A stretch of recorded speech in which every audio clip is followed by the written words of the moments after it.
Archaeology in high school?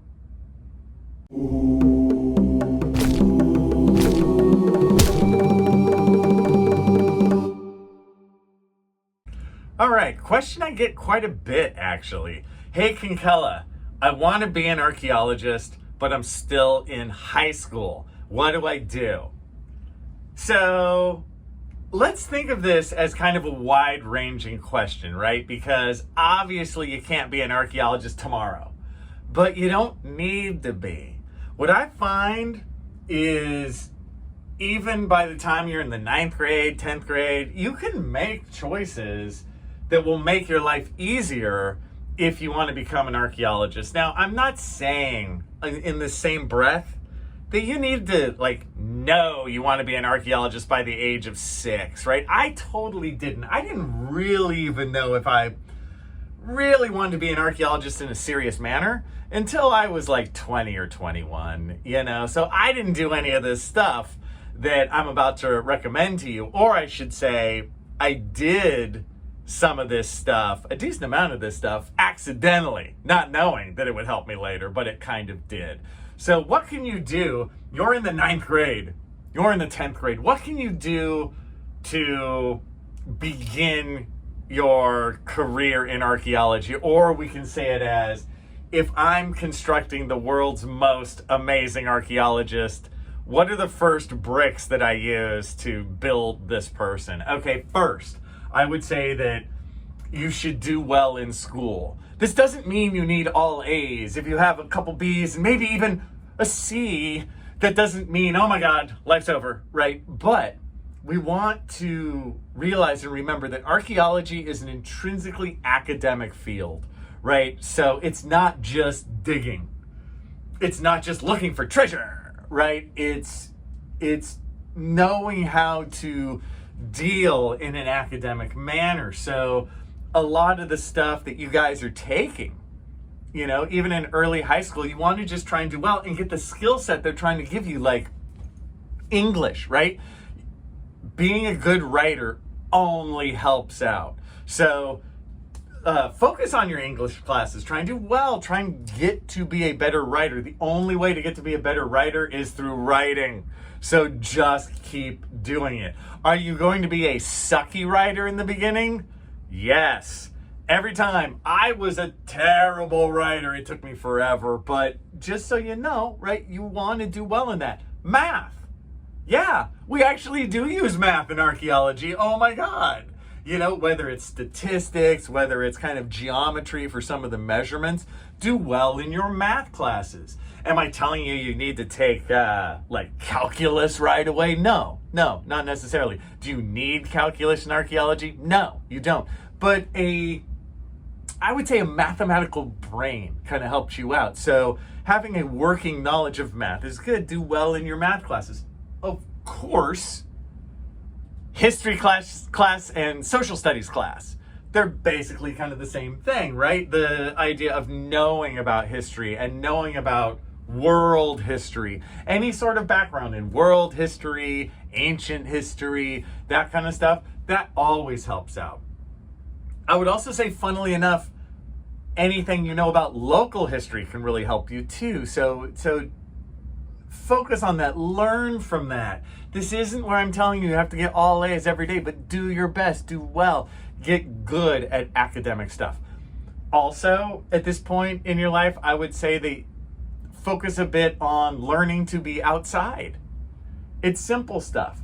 I'm not saying you need to be a hardcore camper by the age of 9, but have you ever gone camping before? Have you ever even spent the night in a tent in your backyard before? Right? That kind of stuff is really helpful. An appreciation for the outdoors. Get into hiking a little bit. Just the ability to go on long hikes, really helpful. And anything else that goes with that outdoorsy, kind of Boy Scouty kind of stuff, right? The ability to just use a flashlight at night, or stay warm, or again, put up a tent, know how to stay dry, all that stuff, right? That outdoorsy idea and experience can just really help you out. On that, I would also say travel. Now, some of us, especially when we're young, we can't just be like, oh yeah, well, I just jetted off to Monaco just to try it out, right? You can't, but be conscious of travel. Try and travel. If you ever have a chance to travel, say yes, and go there. It's okay if it's within your state, within your area, but can you survive traveling places? Do you know how to be self-sufficient, right? Get your passport. Oh my God. I believe in the United States, it's when you're 16, and you need a parent there to help you out. But I think once you're 16, you can get a passport that's good for 10 years, right? Once you're in that area, so at least by the time you're 16, 17, get your passport. Huge. It lasts 10 years. It's totally worth it. Please, if there's one thing you get from this video, get your passport, because it opens you up to possibilities. Maybe you're not going anywhere this week, but 2 years from now, one of your friends goes, hey, I have an extra ticket to Mexico. Do you want to come? And you're like, yeah, damn it.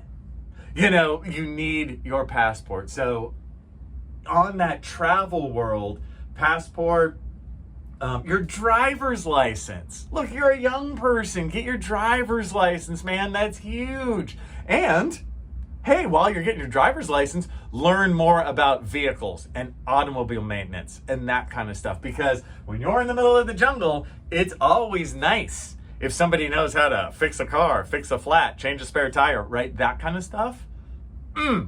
Only good on an archaeology project, and something that you can learn. And look, we haven't even gone on a project yet, right? It's great. You see how much that you can get. So learning auto mechanics is great. Learning how to cook, it's great. Can you make your own meals? Can you make decent stuff for yourself? Can you take different ingredients? You don't have to be some crazy, awesome master cook, but can you get it together? That's something that I struggle with to this day. I'm just not the world's best cook. Let's just be honest. I can get over the hump, but not very good. Note to self though, beware on an archaeology project. While I'm telling you that you should be able to cook, don't tell them that you can cook. Because guess what happens on an archaeology project if you tell them you can cook? Congratulations, you're the cook. You don't want that. So, something as simple as cooking, automobile maintenance, all of this together. You see how I'm sort of focusing in on self-reliance, the ability to kind of be a self-contained unit. This is so big in archaeology. And as we talk, you might have a part-time job as a young person. That's great, because it teaches you how to work in small groups. Huge on an archaeology project. You have to know how to work with people, to be sort of a give and take kind of person, right? To listen to people and to not be the odd man out all the time. Look, there's nothing incredible and great and thoughtful about being the outsider. Nobody wants to be the outsider. I know a ton of movies have been made about how great it is to be the outsider poet, but sometimes the translation of that is, you're an asshole.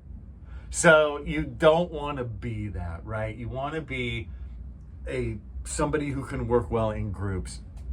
One thing that just came to me actually in terms of, as we're talking about travel, make sure you have whatever inoculations you need. And this, yes, when you go, you'll need to get malaria medication or something like that. That's for the actual trip. But if you're 9th grade, 10th grade, just make sure you're up to date, You don't want to get the measles on a trip. So make sure you have your MMR shots, right? Your vaccinations are up to date, all that basic kind of stuff. That's really helpful. And start tracking this. Do you have all your vaccinations? Do you have a vaccination card, right? If you have your driver's license or your passport, when do they expire? When do you need a new one? Start tracking those things and making sure you know where you're at in that world. So there's just, God, look how much I've listed here, right? I can think of 2 more things. You can volunteer. Any local historic group like there'll be a historic home, you know, in so many of our communities. There'll be like the Judson home from 1879. You know, that place will almost for sure need volunteers to help, and will love to see a young 16, 17-year-old person come and work. You can learn so much about how archaeology works from the historic world. And then finally, you can take Intro to Archaeology itself from a local community college. I wouldn't recommend that until you're at least in 11th grade, because like something like 9th grade, 10th grade, you're too young. You got other stuff to do. 11th grade, 12th grade, those summers, that's a good time. You could take Intro to Archaeology then, and then you actually are on your way, right? So, man, you guys, I could keep going, but there's so many things you can do as a young person to set yourself up to be a successful archaeologist in the future. You could even go on an archaeological dig, you know, but again, I've known very young people who have done that, but I don't recommend it until you're over 18 at least, just because there's a lot there. Travel first. You don't need to be an archaeologist quite yet. But with all these things, you could do that. And then let's say you get into archaeology and you don't like it at all. You have a ton of great skills that you could use somewhere else. One thing I forgot. Foreign language of anything, be it Spanish, be it French, foreign language, always good in terms of the young budding archaeologist.